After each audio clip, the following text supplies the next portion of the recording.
আজকে রেসিপি হচ্ছে বিটরুট পরোটা। যারা ডায়েট করছেন তারা এই পরোটার রেসিপিটা বানিয়ে আপনারা খেতে পারেন ব্রেকফাস্টে। খুবই হেলদি হয় আর খেতে খুবই টেস্টি। আমি তার জন্য এখানটায় আটা নিয়েছি, গ্রেট করা বিট, ধনেপাতা কুচি, স্বাদ মতন লবণ, লঙ্কার গুঁড়ো আর দিয়ে দিচ্ছি জিরে গুঁড়ো। এরপর এটাকে ভালো করে আমি মিশিয়ে নিব। আমি আগে থেকে জল ব্যবহার করছি না, কারণ বিটে অনেকটা জল থাকে, তাই আগে বিটের সঙ্গে আটাটা মাখিয়ে নিয়ে তারপর পরিমাণ মতন জল দিয়ে একটা ডো তৈরি করে নেব।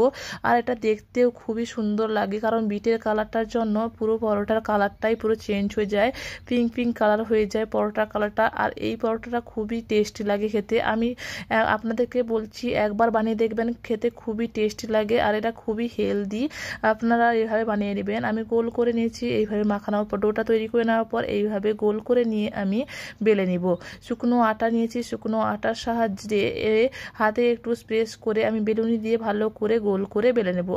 হালকা করে আপনারা যেভাবে রুটি বানান বা পরোটা বানান সেইভাবে বেলে নিতে পারেন, কোনো বেলতে অসুবিধা হবে না, সুন্দরভাবে বেলা হয়ে যাবে আর এটা সুন্দরভাবে গোল হয়ে যাবে। আমি এখানে গোল করে বেলে নিয়েছি, ভালো করে বেলে নিয়েছি। পরোটাটা বেশি মোটা করিনি আর বেশি পাতলাও করিনি। এরপর তাওয়াতে উল্টে পাল্টে ভালো করে সেঁকে নেব। আগে দুপাশটা আমি সেঁকে নেব। তারপর এখানে ব্যবহার করছি ঘি।